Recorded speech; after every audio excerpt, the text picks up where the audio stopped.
Bonjour à tous, je m'appelle Mourad Amdouni, recordman de France sur marathon en 2h05 et 22 secondes.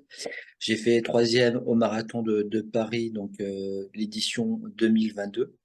Et aussi je suis champion d'Europe à Berlin en 2018, médaille de bronze sur 5000 mètres.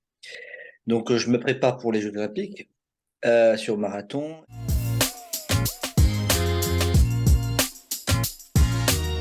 En fait, ce que j'ai trouvé intéressant, c'est de pouvoir monter en altitude, pouvoir avoir plus de facilité, garder les globules rouges, arriver à être bien au niveau des entraînements aussi, de m'entraîner au top, de faire mieux que les autres athlètes. L'hypoxie, je l'ai découvert parce que c'est connu par les athlètes aussi, il y a peu peur des athlètes qui l'utilisent aussi. Ce que je peux conseiller d'abord, dormir en altitude, c'est parfait, hein, la chambre d'hypoxie, et de pouvoir s'entraîner à zéro. De faire ça au moins 3 semaines, 4 semaines, voire plus, permettre surtout de pouvoir s'habituer à l'altitude, de monter sur 1800, 2000, 2400, de voir un peu au niveau des entraînements comment ça évolue.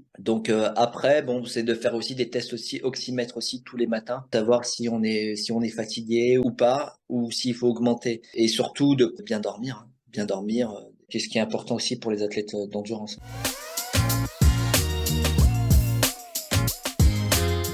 Ça permet de pouvoir s'adapter aux situations aussi professionnelles, sans priver aussi des à côté de la famille et du travail aussi, hein.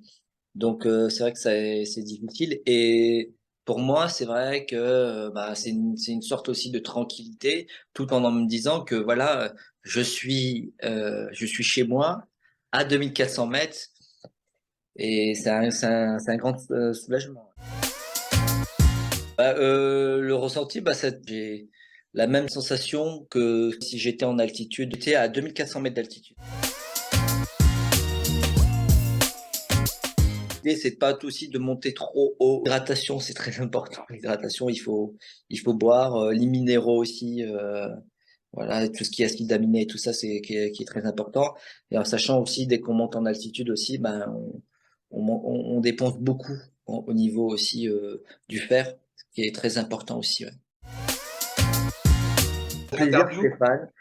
Ça fait plaisir d'échanger avec toi et en tout cas, je voulais te remercier aussi pour ton soutien.